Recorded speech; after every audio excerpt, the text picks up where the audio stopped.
Hey guys, Professor Mike here, and right now we're going to be talking with my dad, Joe Linares, and I'm Mike Linares. And my dad's previous last name was actually Rogan, right? Joe Rogan? Yeah, Yeah. Actually, another life. He inspired him to be Joe Rogan now.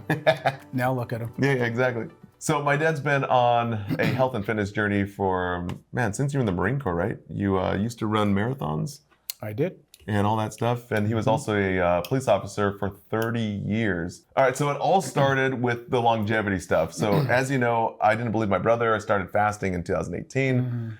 And then I just started trying a lot of things out, emulating my brother, doing experiments on my body. And I still remember the day that it all turned around for my dad in Cabo San Lucas, Mexico. I was trying out these biophoresis patches called NAD, which actually is a DNA protectant. And you were saying like, this is a bunch of crap again. This is hogwash. This is a placebo. And he's like, you know what? Just throw a patch on me and see what happens. So I'm like, okay. And you were like the guinea pig.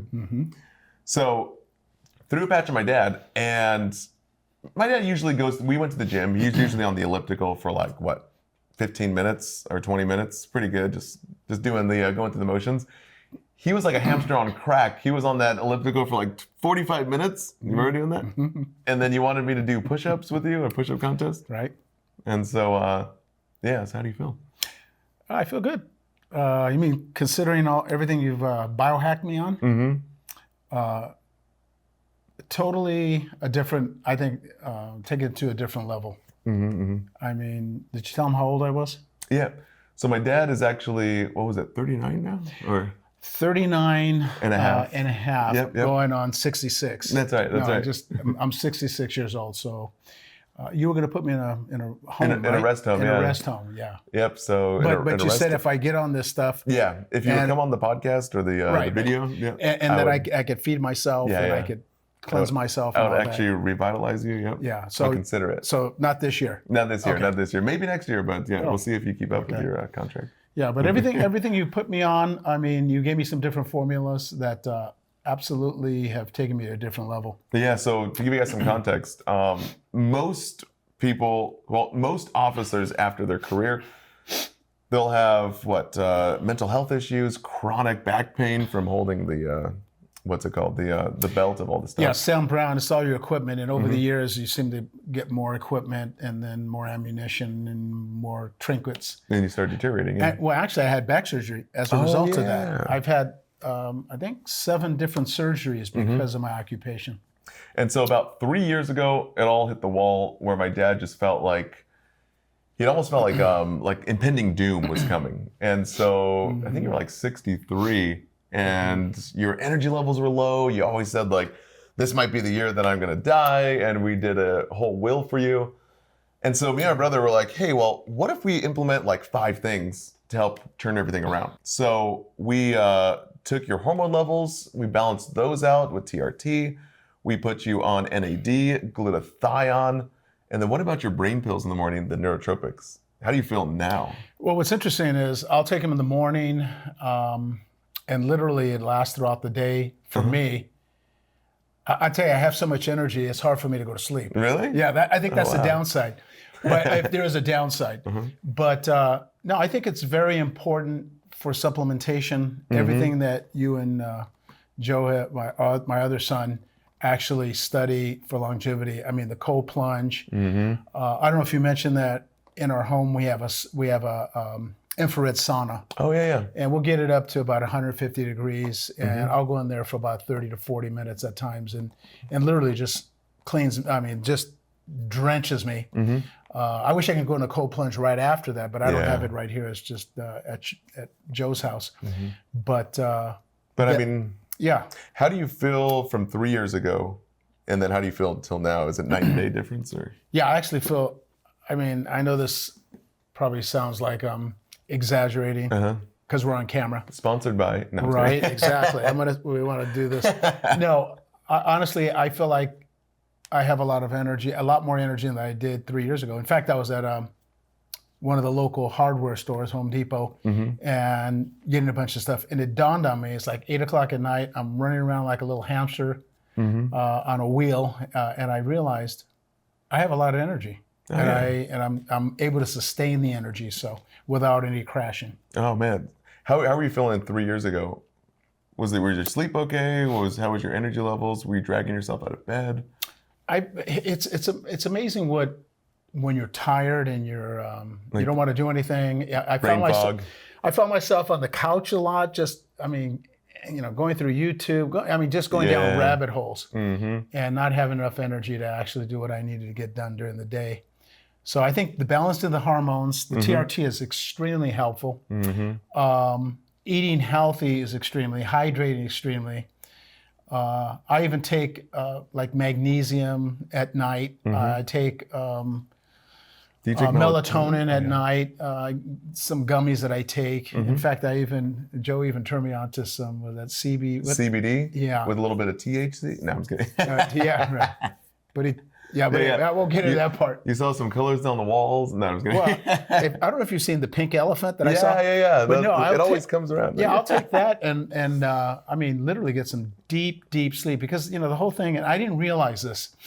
Years ago, when I was working in the city of LA and I was a homicide detective, literally you're on your feet, you're awake for 30, 40, 50 hours straight. It's unimaginable, but that's how you are. And you lose, I didn't realize how much damage that lack of sleep and stress does to you. I ended up in an emergency room. I don't know if I ever told you this. Wait, what? You didn't tell me this. I don't want to make you start crying and break down. And we already have your will, so we're good. Yeah, I ended up in an emergency room years ago when I was working as a detective, and I thought I was having a heart attack because I had all the symptoms. That was in 2008, I think. Or no, 10. January 2007. Dang. And what happened was I asked my partner in detectives, I said, hey, why don't you drop me off at the local hospital? It's only a few blocks away. They go, no, we're going to get a paramedic unit. So paramedics arrived there, and they hooked me up to an EKG. They started reading, they go, and I think I'm 48 years old, I think at the time, and they said, sir, wow. you're having a heart attack. No, or you had a heart attack. And I'm like, I'm only 48. And they go, we have people having heart attacks in their 30s. And what? And they says, and then on the ride to the hospital, they said, well, you have a very stressful job. Then the two cardiologists, and this is a top flight hospital that's well known in Los Angeles for cardiologists. They both read my EKG and they both came to the conclusion or the opinion that I either had a heart attack or was in the process of having a heart attack. Really? I thought you just had angina. Well, what happened was they did an angiogram and they went up is it a femoral artery? And it's surreal because I'm watching the video on a 40-inch, plasma screen, if you will. Right, yeah. And I'm actually looking at the interior of my heart. Now I'm used to looking at other people's hearts, if you know what I mean, having worked homicide. I'm looking at my heart. So here's a little side issue. I asked the doctor, he says, is there anything that you need to know while we're looking in your heart? I go, can you take a picture of that and show it to my wife? Yeah. Because she doesn't believe I have a heart. Because it's cold and dark, is that right? Yeah, that's right. So anyway, long story short is they said, what kind of work do you do? I told them, they says, oh my goodness, you're under a lot of stress. They say stress will kill you. So that's when I made the decision to eventually have an exit plan to get out of the police department. Oh, wow. In fact, sadly enough, one of my partners died a year later of a heart attack. What? Now, I'm going to tell you an interesting statistic when it comes to stress and just the heart in general.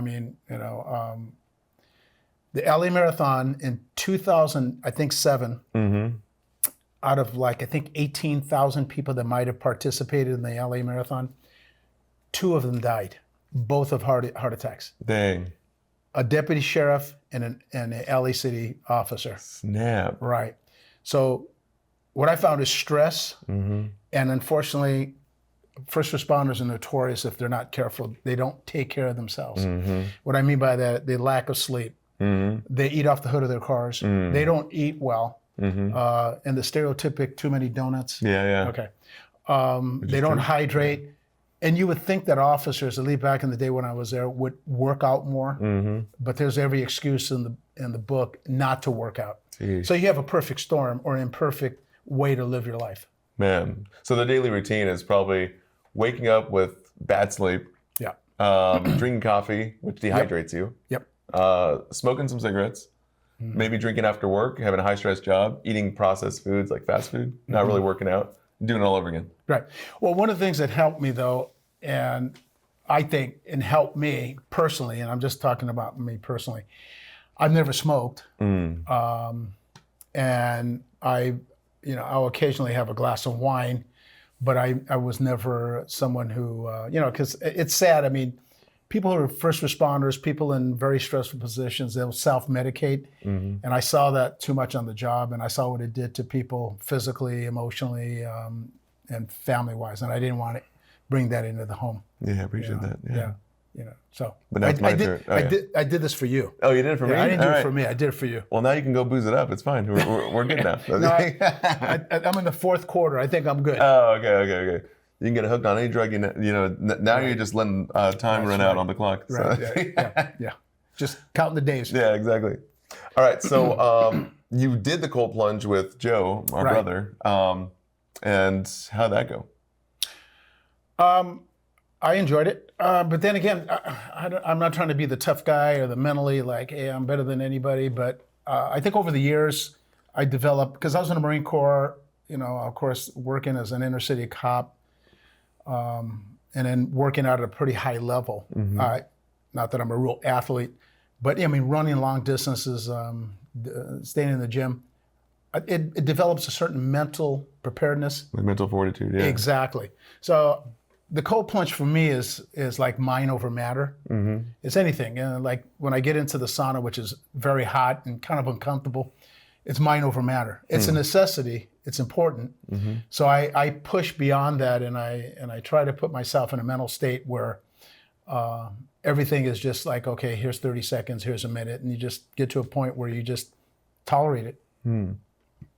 Yeah, because my mom can only last, 20 seconds?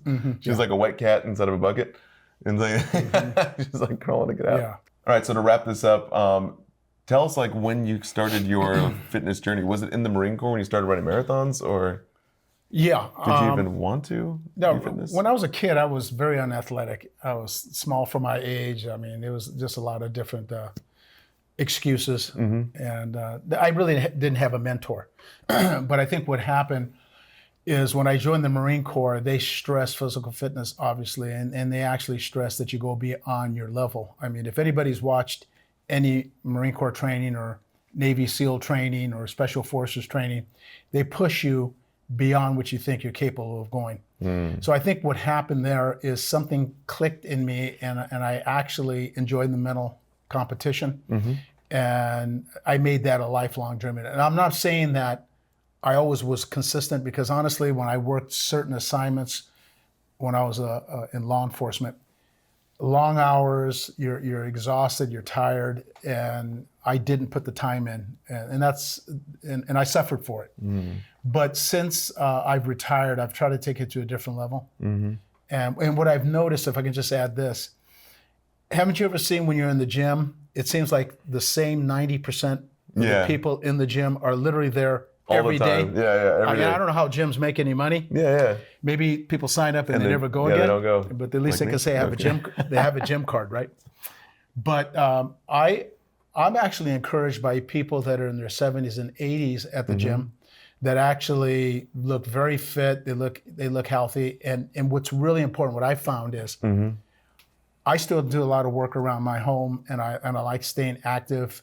And I wouldn't be able to do that if I didn't have a consistent workout program, and if I didn't have a consistent, at least trying to eat pretty healthy and supplement.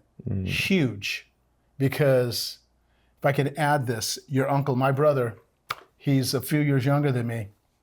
And and I love my brother with all my heart, but if you could think of doing everything wrong to your body, pretty much has, and he'll admit it. I won't name him, but he's paying the price now. I remember years ago somebody told me that your body and your mind is like a bank.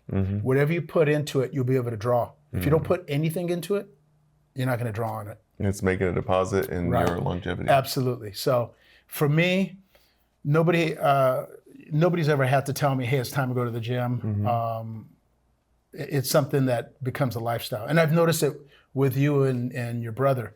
it's something that is your lifestyle. It becomes part of you. Yes, I mean, you guys emulated it for us when we were growing up. During high school, every single day, I'd say 4 or 5 days a week, they would be at the gym at 5 a.m. Every day. Even my mom went through a transformation around early 40s, Right. where she basically dropped, what was it, like 30 pounds and got her body fat percentage really low and actually did a fitness competition. Right. Yeah. So that was amazing. That was amazing. Because because of my past life and occupation, I'm a skeptic. Anybody tells me something, I don't believe you.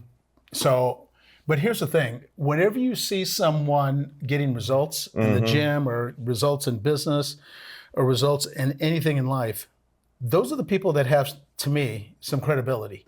So I saw a couple that were. You could look around the gym and you could say, he works out, she works out. Okay, they're here, I'm here. This couple, you could see that they're actually getting results. And I hit her up and asked her, you don't do any training, do you? And she says, actually, I'm starting. Wow. So Mom was actually the first client that she had. And Carol, and I didn't believe that she could work miracles. I'm going to tell you something. And you know this, you saw, there's pictures to prove it. Yeah. She looked like one of those fitness models with the ripped, every tone. It's like it's funny because totally transformed. Mom's church friends actually came over, and you guys have a picture over your fireplace in the bathroom. And oh, not that one. Oh wait, what? Oh no, yeah, that's the wrong picture. Oh, sorry. Yeah. No, this is a family-friendly show. Okay, go ahead. So my mom's church friends came over and saw a picture of my mom in her fitness competition. And I remember Gail, one of her older friends, she's like, oh my gosh, you photoshopped your head on that model's body. Right. And Mom's like, no, that's my body. She's like, no, it's not. And she had to prove it to her. She did. Yeah. But now we're just waiting for your transformation. Yeah. No, you have a great before picture. Well, I went to the doctor's recently. He says, you look good for 70. I go, I'm 66. He goes, take that back. Yeah. Anything else you'd like to share about maybe your supplements? Maybe someone's in their mid-60s and they're feeling that low energy, that impending doom, or just feeling like crap. Well, I think it's like anything in life. If you don't take action, you don't get results. I get stubborn. Old dudes get stubborn. I don't know if you know this. I didn't know that. Yeah, old guys, old old women. No, that would be improper. Yeah. Older, more mature people, they get a little stubborn and guilty. So you guys come up with all these little biohacks and all that, and I would just kind of. But you have me on other things too. When it comes to coffee, we did the bulletproof. Where you put some butter in there. Oh yeah, we do. Yeah, go ahead. The best thing for the coffee that really lit up his brain. Right. Lion's mane in the morning. Yes. It is a mushroom, not that kind of mushrooms. It's not a magic mushroom. It's actually, lion's mane is a derivative that actually protects the brain against damage, which leads to dementia in older age, like our president, Sleepy Joe Biden. And then it also prevents certain other things like Alzheimer's, but it's really protecting for the brain. How do you feel when you take lion's mane? I tell you, it's like getting an infusion of energy. Yeah. But you also, along with that, you put together like a little smart concoction. Yeah. What is that? So now it's a lion's mane in the coffee with MCT oil, because MCT oil lubes up the brain, kind of like firing up a car engine. Totally. He's also taking yohimbrin or yohimbrine. You can find all this on Amazon or even at Whole Foods. About 5 to 10 milligrams of yohimbrine, which actually increases blood flow to the brain as well as down there to the private area. Because even Dr. Amen, who's done 30,000 brain scans, the authority on brain health, was saying two things. Whatever increases your circulation in the brain will also increase it in the penile area. So if it lasts more than 4 hours... But that's not why I take it. You're welcome. I was gonna, that's not the way I that's the reason why you got on it. No. Oh, okay. Strictly for the brain. Oh, okay. Because if I can't figure out how to get home, and who you are, who are you? What? So that. Okay, so yohimbrine, lion's mane. He's also taking a neurotropic called humeprazine, and humeprazine is fancy words for a neurotropic, a natural holistic neurotropic that lights up the brain. And does similar effects, increased circulation, helps with the neurosynapses and firing to make processing power faster. Now, after you take these things, how do you feel? Great. But here's the thing, in conjunction with all that is like, then I learned from you guys is that you go out in the morning and you make sure without sunglasses, you're getting sunlight. Yeah. You're getting vitamin D, not only for your eyes, but also for your body. And then it resets your Right. circadian rhythm, basically resets your sleep clock so you can fall asleep better. Right. Yeah. Also, here's another caveat or little bio trick Okay. is fasting. Oh, yeah. Yeah, fasting. But because when are you going to start, though? Oh, yeah. No, I was kidding. So I always thought fasting was like you're just moving quickly. Yeah, I thought you do everything quickly. Yeah, but then you told me it has something to do with eating. Yeah. Or actually not eating. That's what it was. Yeah. Oh, man. Okay. Because you know what's interesting is, again, skeptic. Okay. Okay, and I know everybody's seen this and experienced this. Even in your young life, you've experienced this. How many ways of eating or how many diets are out there? Oh, man. Thousands, right? So many. I mean, everything. You just put diet in there, you'll come up with 10,000 ways. Vegan, carnivore. But really, I mean, and just my little, what I know is what I found out. It's what you eat. It's how the intermittent fasting and your window clock and certain portions have really helped me because as we grow older, we're not as active. Yeah. We should be active. But what's sad is what I noticed, and I don't know if you've noticed this, but I noticed because as an older guy, I look around at other older folks and I'm kind of comparing myself, not in a like look at me or like a conceited way. But you did go up to someone and say, I'm better than you. No, I would never do that. But I look at, because I want to see, because I think we as people, we always want to know where we're at on, of course. Especially at age groups. But what I've noticed is people, when they get to a certain age, it's like, they put on the pounds and they just let go. Yeah, they let go. Their body becomes atrophy because they don't work out. They're not put, and it's important, especially for a man, to push weight and women too. Yeah, it's really good for bone health. Exactly. Hormones. And studies are showing more and more that having lean muscle mass it leads to longevity. Oh yeah. So that's important. But what happens is, I think mentally and emotionally, or people don't believe that that's important, or they get into a mindset where they go, well, this is how my parents were or my grandparents were. Or I can just die naturally. Right, and this is what's going to happen, and I'm at 40 years old, so I'm inactive too, and I'm just going to sit around and I'm going to eat processed foods and stuff like that. Listen, if that's what people do, that's what you do. But if whatever you put into your body and however you abuse it or protect it is what you're going to get in the future. Yeah. I would like to still be walking when I'm in my 80s and at least know who I am and who you are. Yeah. So I'm willing to take certain steps and educate myself and actually take what's necessary. Yeah, I mean, most people as they get advanced age, they become a prisoner in their own body. The legs don't work anymore, the brain doesn't work anymore, the heart doesn't work.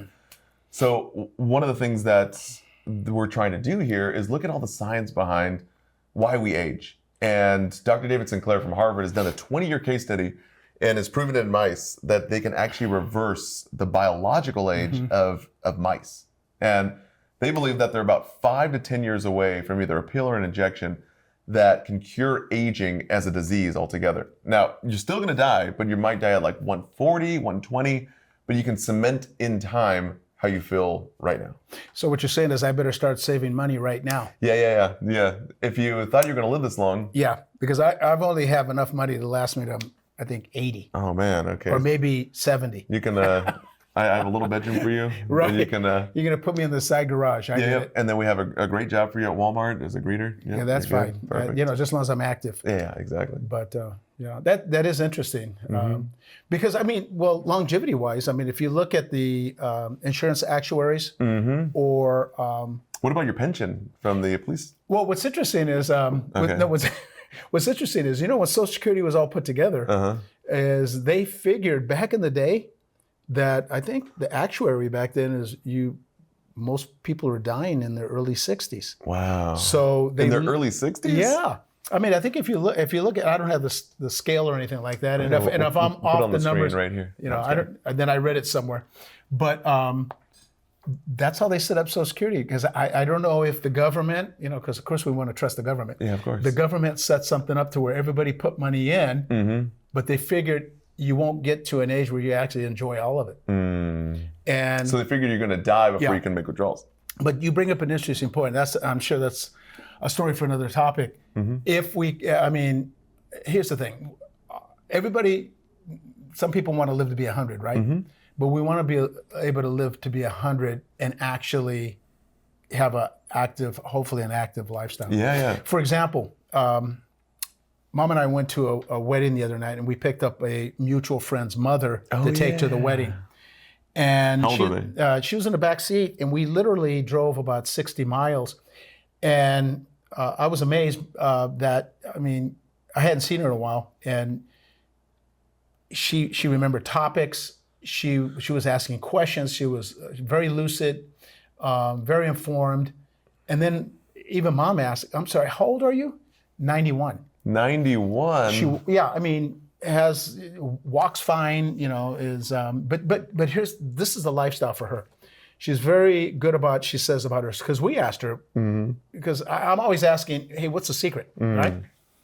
To longevity, or, you know. For her, yeah. Exactly. So for her, it was like, she goes to bed she keeps her sleeping rhythm at a certain time. I think she was going to bed at 7 p.m., 7 p.m., waking up at 5 a.m. 5 a.m. Wow. Yeah, and then right away she said she would get up and she'd drink some water. I think she said lemon. Okay. And then what she would do is she'd meditate and read. Wow. And then she'd go on a walk, a daily walk. Okay. Yeah. And then she was watching what she ate. And She was watching as it went in, or like no, the I donuts? think no. Oh, I was gonna I think the diet. I think the type of food. Oh, okay. The type of food. So and then she was watching her weight. So she was doing all the. I mean, and this is at a level where, when you think about it, I asked her about supplements. She says, well, she was just taking an occasional multivitamin. She wasn't taking at my level, which is not real high level, but you know, she was getting results. Can you imagine taking it to a different level? Imagine just balancing your hormones, Right. increasing the human growth Right. hormone, doing the fasting, Doing strength exercises, sauna therapy, cold cold plunge. plunge, doing the NAD patches and Right. glutathione, which actually DNA repair, increase your detoxification. So yeah, I mean, it's funny because science right now, all we're really doing is we're taking supplements and we're doing all these things to plug holes in a sinking ship. But they're coming out, Dr. David Sinclair from Harvard is coming out with a revolutionary treatment that actually taps in to your true source stem cell. So the reason why we age, a lot of people don't know this, is because you're taking a cell and you're photocopying it multiple times, and every single time that photocopy gets more damaged as things go on. But imagine if you can go back to your true stem cell, which is already in your body, and make a photocopy of that. You'll still die, but you won't age and your body won't fall apart. Because after a certain age, like in your 60s, you lose 3% of kidney function every single year. You lose function in your heart and your liver, and your body starts decaying. So in order to combat that right now, all we can do is do fasting, basically take NAD supplementation to protect DNA and the mitochondria, and also things like lyolinic acid and olive oil. But again, it's just plugging holes. So imagine where we would be, because our friends are 91, our friend's mom, and man, I think you guys could, like, you know, at least you can live to 92 on a good day, maybe. Wow. Oh, okay. Yeah, I've always wondered about that. I don't know if I've unfortunately damaged my body pretty severely. You used to work 40-hour shifts as a detective. Well, I mean, I worked for many, many years with. Well, let's put it this way. My unit, we used to say that if you got more than 3 hours sleep a night, you're a wimp. Oh my gosh. And then we go days without sleep. And they take pride in that. Yeah, you take pride of it because, you know, I mean, Those I old didn't days. know the science. It Yeah, wasn't no one until did. you guys came along, you know. It's kind of interesting how history kind of is inverted. Yeah. You know, I thought I'd be handing things down to them. They hand things to me, and now they're teaching me actually how to have a better lifestyle. But it makes sense, and I'll tell you why. Because my parents didn't know some of the things I knew. Yeah, did your parents ever exercise? No, Hydrate? no, Meditate? no. No, eat well. Yeah. Unfortunately, they eat processed Supplements? foods. No. Wow. I mean, they would take the daily vitamins, but it's like multivitamins over the counter. The ones that you just poop out? Yeah. Yeah, depending on where you're getting them from, you might as well just not eat anything. And we know our foods right now. I mean, back in the day, who really heard about grass-fed meats? Yeah, exactly. Or who heard about hormone-free this or hormone-free? You went ahead and because, back in the day, we didn't have any money, so you literally lived kind of sad on fast food or processed food or cheap food. When I mean cheap food, hormone-filled, preservatives, pesticides, chemicals. Okay, you never had a TV dinner in your life as a kid. Okay, I was raised because I lived with my grandmother for a little bit, and TV dinners. Some of you folks, what's a TV dinner? Well, Google it if you've never YouTube it. It used to come in. Okay, think about this. It's processed food because they have to put preservatives in it. It's chicken that's fried in seed oils, and then you had mashed potatoes, and I don't even know if they're real potatoes. And then you had green beans, and unfortunately, I'm sure they mass-produced that, and they didn't have the nutrients in the soil like we don't have anymore. And then on top of that, they packed it in aluminum foil packages. And then you nuke it inside of the microwave. Then you put it, well, no, you don't put aluminum in a microwave. Oh, okay, sorry. Okay, what you do is you put that aluminum inside an oven. Oh. So not only you... Man, you got the leaching heavy metals from... Yeah. Oh, man. So, it's like, and I lived on that for years. No. Yeah. Dang, so maybe you'll make it to next No, year. no. Okay. Oh, sorry. Okay, never mind. This is going to be the last video I'll ever do with you. Okay, so you know enjoy what? it now. So when you show your kids or your grandkids, you'll have something. It was nice having you on the show. Right. We appreciate it. I was kidding. But yeah, but literally, not to mention, we could go on and on and how to unscrew your life. That's a new video. No, how to seriously. unscrew your life. Yeah, literally, I could tell you how I screwed up my life numerous times. Kid growing up. When you're an inner city kid, and and probably it goes for some people, even if they're not inner city right now. It's so convenient just to pull up at Wendy's or McDonald's. Yeah, or, Del Taco. Yeah, now In-N-Out's a different ballgame. Oh, okay, all right. That's yeah. pure. Okay, In-N-Out is pure food. Don't blaspheme the In-N-Out. No, that's okay. All right. But it's easy to pull up and get the fries and get the shake and get that. I get it. Yeah. Every now and then I backslide. We're gonna take a short commercial break right now. Yeah, right. Every now and then I'll backslide, and I pay the cost afterwards.